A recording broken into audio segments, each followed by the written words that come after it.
Juneteenth symbolizes the promise of freedom by any means necessary. Take a moment to think about what freedom means to you, to your family.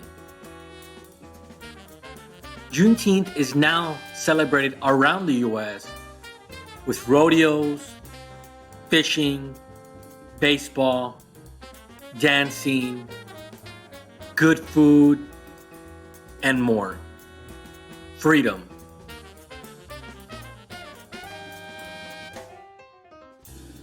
Juneteenth for Maisie by Floyd Cooper. Maisie wants to play outside, but it is too late. It's getting dark, Maisie. It's time to stay inside.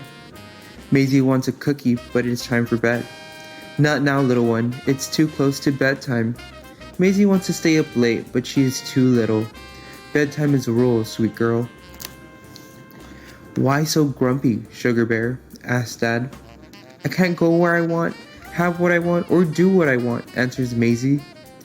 Well, tomorrow you can have a celebration, says Dad. What are we celebrating? Asks Maisie. We will celebrate the day your great-great-great-grandpa Mose crossed into liberty.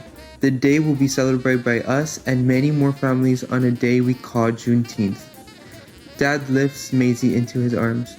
I bet you're tired of hearing no all the time. Well, great-great-great-grandpa Mose heard no even more.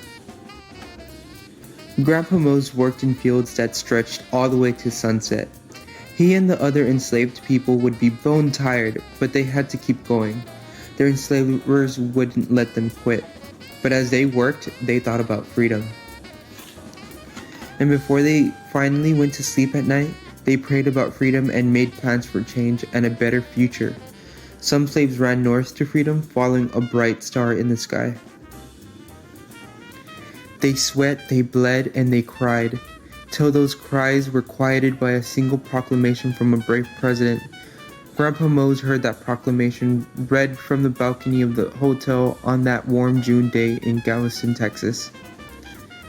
Grandpa Mose heard nothing but cheers, saw nothing but happiness, and felt nothing but pride shared by all those around him. The cheers became dancing, the dancing became celebrating. It went on and on into the night. Grandpa Mose and the others had found freedom. They continued to work, but this time they were paid for their hard work, so they worked. And they saved, and they never forgot the moment they heard, the moment that changed their lives forever. But things weren't perfect. Black people still struggled to stand shoulder to shoulder with white people. They still weren't treated as equals. It wasn't easy, but they never gave up. And every year on Juneteenth, they remembered. They marched for jobs. They lobbied for schools and the right to vote. They shouted for opportunity. And every year on Juneteenth, they celebrated and remembered. They learned and they grew. They forgave. They excelled and achieved. They became heroes. Now, sweet Maisie, it's your turn to celebrate, just like great-great-great-grandpa Mose. It's your turn, Maisie, to eat some barbecue and drink some strawberry pop. It's your turn to celebrate and to remember.